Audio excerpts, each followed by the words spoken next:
Hello students, आज हम लोग डिस्कस करेंगे एक्सरसाइज 7O। तो चलिए हम लोग स्टार्ट करते हैं अपना क्वेश्चन। एक्सरसाइज 7A का पहला क्वेश्चन कुछ इस प्रकार से है। आपको इंटीग्रेशन करना है। Integration of D x divide by x square plus 2x plus का 5। तो जब आप इसको इंटीग्रेशन करना है, सबसे पहले आप क्या देखेंगे इस भिन्न में कि इसका हर को देखेंगे और ये आपके पास एक द्विघात समीकरण है, इसका हम यहाँ पर फैक्टर करेंगे, गुणनखंड करेंगे। और अगर इसका गुणनखंड हो जा रहा है तो हम यहाँ पर आंशिक भिन्न का यूज करेंगे। अब अगर यहाँ पर हर का गुणनखंड नहीं हो पा रहा है तो फिर हमारे पास ये दूसरा रूल निकल करके आएगा जो हम यहाँ पर डिस्कस करेंगे। तो चलिए देखते हैं पहले कि x square plus 2x plus 5 इसका फैक्टर करके देखते हैं। तो 5 का ऐसा फैक्टर करिए कि आपका जोड़ने पर क्या आना चाहिए, 2 आना चाहिए। तो क्या हो पाएगा? तो यहां पर हम देख पा रहे हैं कि हमारे पास ऐसा फैक्टर नहीं मिल पा रहा है। तो अगर ऐसा फैक्टर आपके पास नहीं मिल पा रहा है तो हम क्या करेंगे? तो इसके लिए हम लोग क्या करेंगे, ये क्वेश्चन हम पहले भी इस तरह से कर चुके हैं। पीछे आपको मैंने एक क्वेश्चन बताया था, उसमें आपके पास इस टाइप का क्वेश्चन था कि हर का गुणनखंड आपके पास नहीं हो रहा था और अंश में कोई वैल्यू नहीं थी। तो यहां पर हमने क्या बनाया था, पूर्ण वर्ग बनाया था। तो यहां पर हम क्या बनाएंगे, पूर्ण वर्ग बनाएंगे। पूर्ण वर्ग के लिए एक बात का विशेष ध्यान रखें कि यहां पर यक्स स्क्वायर का गुणांक हमेशा 1 होना चाहिए। अगर यहां पर कोई वैल्यू है तो पहले आप उसको कॉमन ले लें। इसके बाद में यहां पर यक्स का गुणांक देखें। यक्स का गुणांक हमारे पास क्या है, यहां पर 2 है। तो जो भी यक्स का गुणांक होगा उसको हम 2 से डिवाइड करके उसका स्क्वायर कर देंगे। ध्यान दीजिएगा, यक्स के गुणांक को 2 से डिवाइड करेंगे और उसका स्क्वायर कर देंगे। तो यानी ये चीज आपके पास सब में कॉमन रहेगी, डिवाइड बाई 2 और क्या होगा उसका होल स्क्वायर। ये वैल्यू आपके पास बदलती रहेगी। अगर यहाँ पे 3 है तो ये हो जाएगा 3/2 का होल स्क्वायर। अगर यहाँ पे 4 है तो ये हो जाएगा 4/2 का होल स्क्वायर। अगर यहाँ पे 6 है तो ये हो जाएगा 6/2 का होल स्क्वायर। तो चलिए, जब हमने ऐसा किया, यक्स के गुणांक को 2 से डिवाइड करके उसका स्क्वायर किया, तो वैल्यू हमारे पास आ रही है 1। तो इसका मतलब ये हो गया कि पूर्ण वर्ग बनाने के लिए हमें यहां पर एक जोड़ना है और एक घटाना है। तो ये हो जाएगा x square plus 2x plus 1 minus 1 plus का 5। अब यहां पर ये देखना है कि पूर्ण वर्ग हमारा माइनस से बन रहा है कि प्लस से बन रहा है। तो हमने यहां पर देखा कि पूर्ण वर्ग हमारा प्लस से बन रहा था, यानी इस वैल्यू को हम लेंगे। तो ये किसका होल स्क्वायर बन रहा है, ये हमारे पास बन रहा है x प्लस 1 का होल स्क्वायर। ये किसी न किसी का होल स्क्वायर आपका बन जाएगा। अब यहां पर देख सकते हैं कि ये हमारे पास वैल्यू 5 है और ये -1 है। तो 5 - 1 कितना हो जाएगा, 4। तो वैल्यू आएगी 4। तो यहां से हम इसको कर सकते हैं integration of dx upon x plus 1 का होल स्क्वायर, और 4 का मतलब हो जाएगा 2 का स्क्वायर। अब ये आप डायरेक्ट भी कर सकते हैं या फिर यहाँ पर मान भी सकते हैं। अगर हम डायरेक्ट यूज करें तो हमारे पास ये फार्मूला बन रहा है integration of dx upon x square plus A square, और ये फार्मूला होता है 1 upon a tan inverse x upon a plus का c। तो देखिए, अगर इस वैल्यू को हम यक्स मान करके चले या प्रतिस्थापन विधि अगर हम लगाएं तो x प्लस 1 को t मान लेंगे तो 1 अपॉन dt यहाँ पर हो जाएगा, और t स्क्वायर प्लस 2 स्क्वायर वही वैल्यू निकल करके आएगी। अगर हम ये मान के नहीं करना चाहते, डायरेक्ट करना चाहें तो बिल्कुल कर सकते हैं।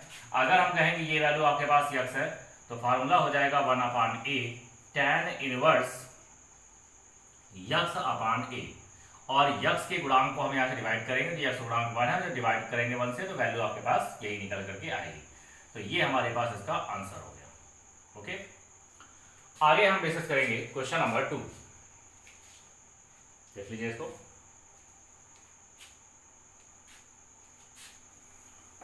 चलिए क्वेश्चन नंबर 2 की बात करते हैं। क्वेश्चन नंबर 2 हमारे पास कह रहा है integration of dx upon integration of dx upon 2x square plus का 5x 2x स्क्वायर प्लस का 5x प्लस का 3, ये हमारे पास वैल्यू है। तो यहां पर आप वैल्यू को देख सकते हैं कि यहां पर इस वैल्यू की अगर हम बात करें तो इसका आपके पास गुणनखंड हो जा रहा है। तो अगर गुणनखंड हो जा रहा है तो बिल्कुल आप गुणनखंड करिए, और गुणनखंड अगर नहीं होगा तो हम यहाँ पर पूर्ण वर्ग बनाएंगे। तो देखिए 3 और 2 5 हो जाएगा, तो गुणनखंड यहाँ पर हो जा रहा है। तो ये हो जाएगा 3x प्लस का 2x और प्लस का 3। तो यहाँ से अगर हम x कॉमन लेंगे तो वैल्यू आएगी 2x प्लस 3, और यहाँ से अगर हम +1 का कॉमन लेंगे तो वैल्यू आएगी 2x प्लस 3। तो एक ब्रैकेट में आ गया हमारे पास 2x प्लस 3 और दूसरे ब्रैकेट में हमारे पास आ गया x प्लस 1। तो ये हमारे पास फैक्टर निकल करके आ रहे हैं। इस फैक्टर को जब हम यहाँ पर रखेंगे तो इंटीग्रेशन में हो जाएगा dx डिवाइड बाई ये हो जाएगा 2x प्लस 3 और इंटू में हो जाएगा x प्लस 1। अब आप इसको आंसर खंडन करेंगे तो a अपान 2x प्लस 3 और प्लस b अपान x प्लस 1 इस तरीके से आप कर सकते हैं। या फिर मैंने आपको बताया है कि आप डायरेक्ट भी इस्तेमाल कर सकते हैं इसका। तो अगर हम डायरेक्ट करें तो ये हो जाएगा 1 अपान 2x प्लस 3 और प्लस का 1 अपान x प्लस 1, ये हमारे पास वैल्यू हो जाएगी। ठीक है, तो यहाँ पर देखिए हमारे पास क्या है, यहाँ पर वैल्यू रखनी है कि क्या वैल्यू हमारे पास निकल करके आएगी। तो देखिए वैल्यू हम कैसे निकालते हैं, डायरेक्टली मैंने कैसे बताया था। यहाँ पर देखिए 2x प्लस 3 है, अगर 2x प्लस 3 को 0 करें तो x का मान आएगा -3/2। तो इस पूरी भिन्न में -3/2 रख दीजिए। तो यहाँ जब -3/2 रखेंगे तो ये वैल्यू हो जाएगी 0, तो ये वैल्यू हो गया 0, 0 को हम नहीं लेंगे। यहाँ पर जब -3/2 रखेंगे तो ये देखिए 1 माइनस का आ जाएगा 3/2। तो 1 में जब 3/2 घटाएंगे तो ये वैल्यू आएगी माइनस का 1/2, 2 चला जाएगा ऊपर तो वैल्यू आएगी आपके पास माइनस का 2, यानी यहाँ पर हो जाएगा माइनस का 2। इसके बाद हमारे पास x प्लस 1 है, x प्लस 1 इस भिन्न में रखेंगे तो ये आपके पास है 1। यहाँ पर जब हमने -1 रखा तो -2 प्लस 3 वैल्यू आ जाएगी 1 और जब यहाँ पर रखेंगे तो वैल्यू हो जाएगी 0। तो ये वैल्यू हमारे पास निकल करके आ रही है 1। तो ये हमारे पास इस भिन्न का खंडन हो चुका है। अब आप इसको इंटीग्रेट कर सकते हैं। तो इंटीग्रेशन ऑफ dx अपान ये हो जाएगा 2x प्लस 3, 2b हमारे पास, और integration of dx upon x plus 1। चलिए इसका अवकलन करिए, देखिए 2 मिल रहा है तो इसका समाकलन हो जाएगा log में 2x प्लस 3 और इसका समाकलन हो जाएगा log में x प्लस 1 और ये हो जाएगा प्लस का c। अब यहाँ पे प्रॉपर्टी बन रही है log m माइनस का log n, तो ये हो जाएगा log m अपान n। तो वैल्यू रख सकते हैं log x plus 1 divide by 2x plus 3 plus का c। तो ये हमारे पास वैल्यू निकल करके आ जाएगी। ओके, आगे हम लोग डिस्कस करेंगे क्वेश्चन नंबर 3 को। देख लीजिए इसको।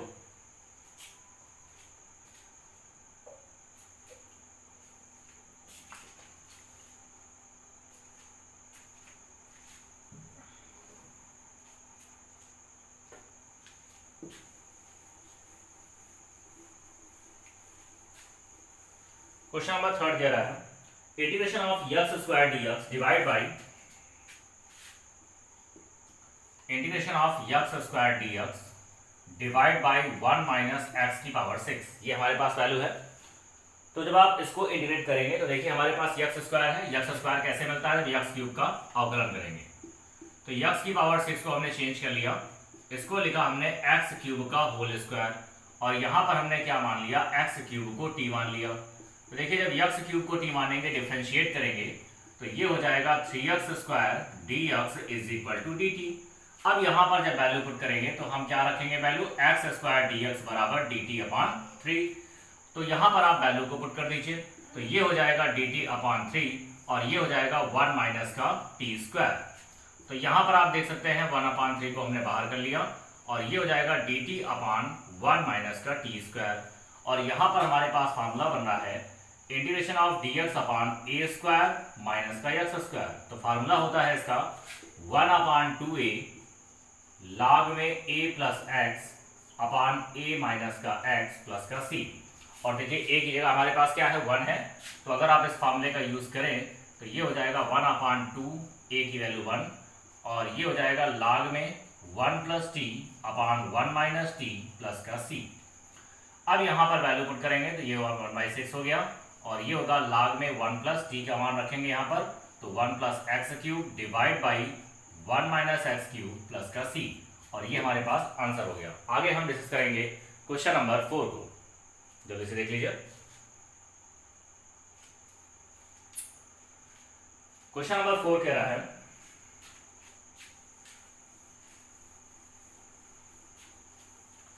Question number 4 is integration of dx upon integration of dx upon 2x square plus 3x minus 4। ठीक है, 2x square plus 3x minus 4 ये हमारे पास वैल्यू है। तो 2x square plus 3x minus का 4। चलिए 2 इंटू 4 कितना हो जाएगा 8। 8 का ऐसा फैक्टर करिए कि आपके पास माइनस यानी घटाने पर आपके पास क्या आना चाहिए 3 आना चाहिए। तो क्या 8 का ऐसा गुणनखंड होगा कि घटाने पर आपके पास 3 आ जाए। ठीक है, तो हमारे पास देख रहे हैं कि यहाँ से आपके पास कोई वैल्यू नहीं निकल रही है।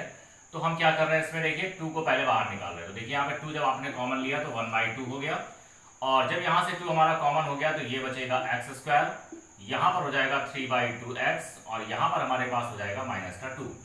अब यहाँ पर आप x का गुणांक लेंगे 3/2 और उसको 2 से डिवाइड करेंगे और उसका स्क्वायर करेंगे। तो मैंने आपसे क्या कहा था, x के गुणांक को 2 से डिवाइड करके उसका स्क्वायर कर देंगे, इस तरीके से वैल्यू बनाएंगे। तो ये देखिए आएगा 3/4, तो 3/4 का जब आप स्क्वायर करेंगे तो ये हो जाएगा 9/16, यानी पूर्ण वर्ग के लिए 9/16 जोड़ेंगे और 9/16 घटाएंगे। तो ये हो जाएगा integration of dx upon x² plus 3x/2 plus का 9/16 माइनस का 9/16 और माइनस का 2 हो जाएगा। ठीक है, चलिए आगे बढ़ते हैं। तो ये हो जाएगा 1/2 integration of dx divide by, अब देखिए पूर्ण वर्ग जो बन रहा है वो प्लस से बन रहा है कि माइनस से बन रहा है। तो हम यहाँ पे देख रहे हैं कि प्लस वाली वैल्यू से पूर्ण वर्ग बन रहा है। तो यहाँ पर आपके पास जो पूर्ण वर्ग बना वो बनेगा x प्लस 3/4 का होल स्क्वायर।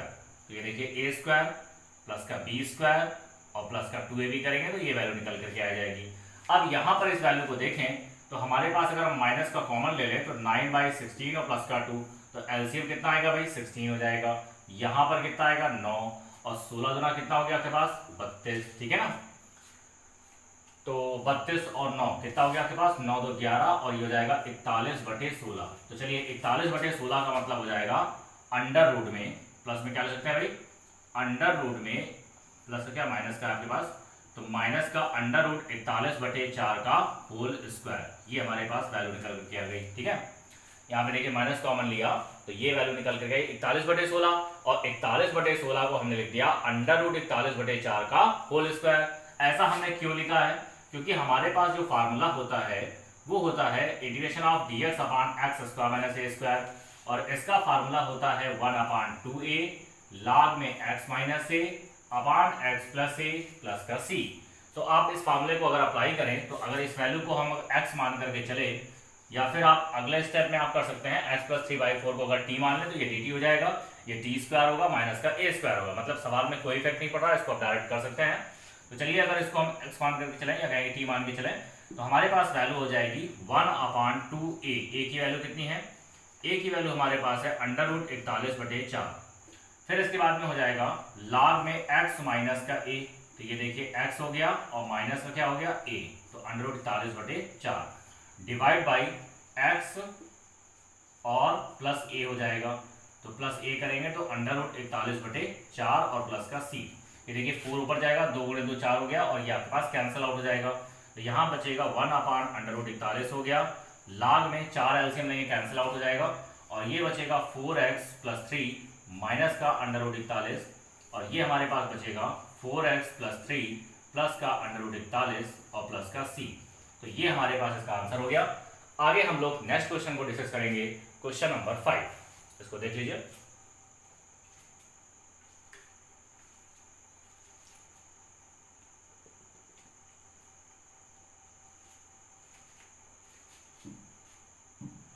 चलिए क्वेश्चन नंबर 5 को देखते हैं।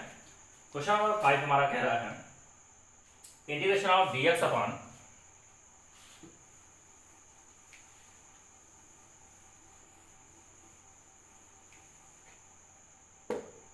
Question number 5 is integration of dx divide by, हमारे पास वैल्यू है 2x² plus 3x plus 1। Value क्या है हमारे पास 2x² प्लस 3x प्लस का 1। तो ये देखिए आपके पास क्या वैल्यू है, यहाँ पर हम देखें तो इसका गुणनखंड हो जाएगा, देखिए 2 और 1 3 हो जाएगा, बड़े आसानी से गुणनखंड हो सकता है। तो अगर इसका गुणनखंड हो जा रहा है तो हम यहाँ पर क्या करेंगे, आंशिक भिन्न की तरह इस क्वेश्चन को बड़े ही नॉर्मल तरीके से कर सकते हैं।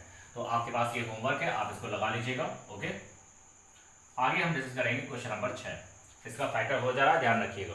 ठीक है, चलिए आगे डिस्कस करेंगे क्वेश्चन नंबर 6। क्वेश्चन नंबर 6 हमारे पास क्या रहा है integration of dx upon 1 minus x minus x square. अब अगर इसको देखें तो इसका फैक्टर नहीं हो पा रहा है, तो अगर इसका फैक्टर नहीं हो पा रहा है तो हम इसको क्या करेंगे, पूर्ण वर्ग बनाएंगे। तो चलिए पूर्ण वर्ग बनाने के लिए x का गुणांक देखिए, x का गुणांक है -1 को 2 से डिवाइड करिए तो वैल्यू आएगी आपके पास 1/4। तो पूर्ण वर्ग के लिए 1/4 जोड़ेंगे और 1/4 घटाएंगे तो ये हो जाएगा प्लस का 1/4 माइनस का 1/4 माइनस का x और माइनस का x स्क्वायर। अब देखिए पूर्ण वर्ग आपके पास माइनस से बन रहा है कि प्लस से बन रहा है, तो आप देखिए इस ये सही माइनस में है तो ये माइनस से बन रहा है, माइनस कॉमन ले लेंगे और ये कितना हो जाएगा 1 और 1/4 को जोड़िए तो ये हो जाएगा 4 और 1 5, तो ये वैल्यू आ जाएगी 5/4। अगर हम माइनस कॉमन ले लें तो ये हो जाएगा 1/4 प्लस x और प्लस का x स्क्वायर। इसको हम लिख सकते हैं integration of dx divide by 5/4 को हमने लिख दिया अंडर रूट में 5/2 का स्क्वायर और माइनस में अगर इसकी वैल्यू की बात करें तो ये हो जाएगा x प्लस 1/2 का होल स्क्वायर। अब ये फॉर्मूला बन रहा है 1/a स्क्वायर माइनस का x स्क्वायर। अगर इसको x मान करके चले तो फार्मूला होता है 1/2a। a की वैल्यू क्या है अंडर रूट 5/2 और log में हो जाएगा a प्लस x, ठीक है ना, log में क्या हो जाएगा a plus x upon a minus का x, ये हमारे पास वैल्यू हो जाएगी, ठीक है, और प्लस का c। ये देखिए 2 कैंसिल आउट हो गया तो यहां से वैल्यू हमारे पास हो जाएगी 1/√5 log में, ये देखिए 2 एलसीएम लेंगे कैंसिल आउट हो जाएगा और ये हमारे पास बचेगा 2x, ठीक है, ये बचेगा √5 और यहाँ पर हमारे पास बचेगा प्लस का 1 और फिर हमारे पास यहाँ बचेगा प्लस का 2x बच जाएगा, ठीक है। आगे हम यहाँ पर देखेंगे, यहाँ पर आपके पास बचेगा √5, इसके बाद में यहाँ पर आपके पास बचेगा माइनस का 1 और ये हमारे पास बचेगा माइनस का 2x और प्लस का c। ये हमारे पास वैल्यू निकल करके आएगी। आगे हम डिस्कस करेंगे क्वेश्चन नंबर 7।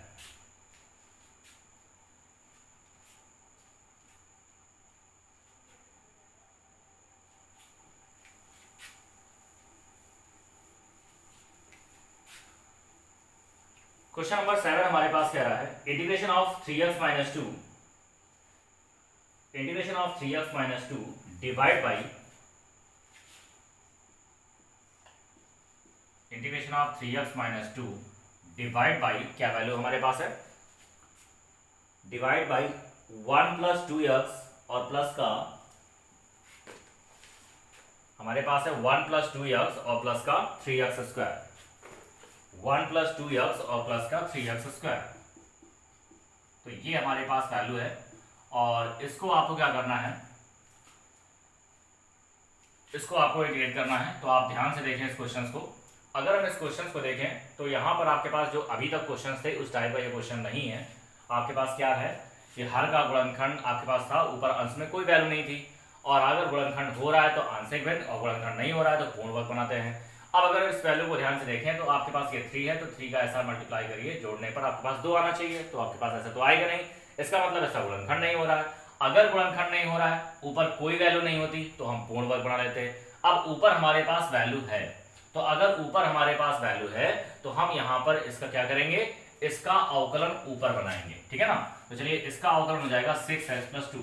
इसका अवकलन क्या हो जाएगा, इसका अगर हम अवकलन करेंगे देखिए 1 का 0 हो जाएगा, इसका 2 हो जाएगा और इसका आएगा 3 × 2x यानी 6x। तो यहाँ से अगर हम 2 कॉमन ले लें तो वैल्यू आ जाएगी 3x + 1। तो ये हमारे पास वैल्यू निकल करके आएगी। तो यही चीज हमें यहाँ पर बनानी है। तो देखिए हम किस तरीके से बनाएंगे। तो यहाँ पर अगर आपको 6x लाना है तो सबसे पहले तो हम क्या करें कि 2 का यहाँ पर गुणा कर दें। तो चलिए अगर हम 2 का गुणा करें तो ये हो जाएगा 1/2। तो जब आपने यहाँ 1/2 किया और यहाँ पर 2 का गुणा करेंगे तो ये हो जाएगा 6x और ये हो जाएगा -4 और ये हो जाएगा dx डिवाइड बाई हमारे पास हो जाएगा 3x² प्लस का 2x और प्लस का 1। अगर आप ये डायरेक्ट नहीं कर पा रहे हैं तो इसका भी एक रूल होता है जो कि आगे हम क्वेश्चन में डिस्कस करेंगे, ठीक है। तो ये देखिए 1/2 हो गया। अब ये डायरेक्ट लग रहा है तो डायरेक्ट आप लगा लीजिए, कोई दिक्कत नहीं है। अब यहाँ पर देखिए आपके पास क्या चाहिए, 6x + 2 चाहिए। तो यहाँ पे 6x के साथ +2 होना चाहिए। तो देखिए हमने 6x + 2 कर लिया, लेकिन हमारे पास -4 है। तो -4 कैसे आएगा, +2 में ऐसा हम क्या करें कि -4 हो जाए। तो अगर हम -6 कर दें तो -6 करेंगे, देखिए 2 में 6 घटाएंगे तो क्या होगा, -4 आ सकता है। तो यहाँ पे 2 - 6 कर दिया और ये हमारे पास वैल्यू है 3x² + 2x और प्लस का 1। अब इस वैल्यू को हम अलग अलग डिवाइड करेंगे। तो यहाँ से निकल करके आ गया 1/2, ये हो जाएगा 6x + 2 divide by 3x² plus का 2x और प्लस का 1। ये हमारे पास वैल्यू हो जाएगी। इंटीग्रेशन को अंदर कर रहे हैं। इसको इससे डिवाइड करेंगे 6, 1/2 का अंदर गुणा करेंगे तो आएगा माइनस का 6/2। 6/2 का क्या मतलब होगा 3 हो जाएगा और यहां से वैल्यू निकल करके आएगी integration of dx upon 3x² plus 2x और प्लस का 1। अब आप इस वैल्यू को ध्यान से देख सकते हैं, इसका अवकलन ऊपर बन रहा है तो इसका समाकलन हम लोग लिखेंगे log में 3x² प्लस का 2x प्लस का 1। ये हमारे पास वैल्यू हो जाएगी। अब देखिए इसका अगर हम करें तो यहाँ पर अंश में अब तो कोई वैल्यू आपके पास रह नहीं गई, तो इसका आपके पास क्या बनेगा, पूर्ण वर्ग बनाएंगे। तो पहले आप 3 को बाहर निकाल लीजिए, जैसे आप 3 बाहर निकालेंगे अपॉन में 3 आएगा और 3 कैंसिल आउट हो जाएगा। तो हमारे पास वैल्यू बचेगी x² प्लस का 2/3x और प्लस का 1/3। आगे हम बात करेंगे, ये देखिए आपके पास प्रॉपर्टी लगा दें तो पावर 1/2 और पावर 1/2 का मतलब हो जाएगा अंडर रूट। तो अंडर रूट में क्या होगा 3x² प्लस 2x और प्लस का 1, ये हमारे पास वैल्यू हो जाएगी। माइनस का integration of dx divide by x² plus का 2x/3 और यहाँ पर देखिए 2/3, यहाँ पर क्या है पूर्ण वर्ग बनाने के लिए 2/3 को 2 से डिवाइड करेंगे और इसका स्क्वायर करेंगे तो ये देखिए 3 नीचे आएगा, 2 से 2 कैंसिल आउट हो जाएगा और वैल्यू आएगी 1/3 का स्क्वायर और 1/3 का स्क्वायर हो जाएगा 1/9। तो पूर्ण वर्ग के लिए हम यहाँ पर 1/9 जोड़ेंगे और 1/9 घटाएंगे और ये हमारे पास है प्लस का 1/3। चलिए आगे हम बढ़ते हैं। यहाँ पर आगे हम क्वेश्चन में क्या करेंगे, इसको सॉल्व करेंगे तो हमारे पास वैल्यू निकल करके आ रही है, ये वैल्यू हो जाएगी लॉग में हमारे पास है, लॉग में क्या वैल्यू है अंडर रूट में 3x² प्लस का 2x और प्लस का 1, ये हमारे पास वैल्यू हो गई। ठीक है, इसके बाद में यहां पर जो वैल्यू बच रही है माइनस का integration of dx divide by, ये देखिए पूर्ण वर्ग बन जाएगा, प्लस का 1/9 से पूर्ण वर्ग बन रहा है तो वैल्यू हमारे पास आ रही है x प्लस 1/3 का होल स्क्वायर। अब यहां पर हमारे पास जो बच रहा है 1/3 और बच रहा है हमारे पास माइनस का 1/9। 3 और 9 का एलसीएम लेंगे, वैल्यू आएगी 9, इसको इससे डिवाइड करेंगे 3 हो जाएगा तो ये हो जाएगा 3 - 1, 3 में 1 2 घटाएंगे तो क्या लगेगी 2/9 और 2/9 प्लस का 2/9 को हम लिख सकते हैं अंडर रूट 2/3 का होल स्क्वायर। अब आप देख सकते हैं कि वैल्यू हमारे पास क्या हो रही है, वैल्यू हमारे पास प्लस में आ रही है तो ये फॉर्मूला किसका बन रहा है 1/x² प्लस a² जो कि tan इनवर्स का होता है। तो यहां से निकल करके आ जाएगा लॉग में अंडर रूट में 3x² प्लस 2x प्लस 1 और ये हो जाएगा 1/a, ठीक है ना 1/a और ये हो जाएगा tan inverse x upon a और प्लस का क्या हो जाएगा c। चलिए आगे बढ़ते हैं, तो ये वैल्यू हो जाएगी लॉग में अंडर रूट में 3x² प्लस 2x प्लस 1 और या 3 ऊपर कर सकते हैं तो माइनस का 3/√2 tan इनवर्स, ये देखिए 3 कैंसिल आउट हो जाएगा एलसीएम लेने में तो ये हो जाएगा 3x प्लस 1/√2 प्लस का c। इसमें आप √2 से मल्टीप्लाई भी कर सकते हैं या फिर आप इतना भी छोड़ सकते हैं। अगर आप √2 से मल्टीप्लाई करें तो ये हो जाएगा 3/√2/2 हो जाएगा या फिर आप इतना ही आंसर लिख सकते हैं। ओके, तो देख लीजिए इसको। आगे हम लोग नेक्स्ट वीडियो में आपके अगले क्वेश्चन को डिस्कस करेंगे, क्वेश्चन नंबर 8 से स्टार्ट करेंगे, कुछ आपके पास के क्वेश्चन और बचे हुए हैं। तो आज के लिए इतना ही इसको करते हैं। Okay, thank you.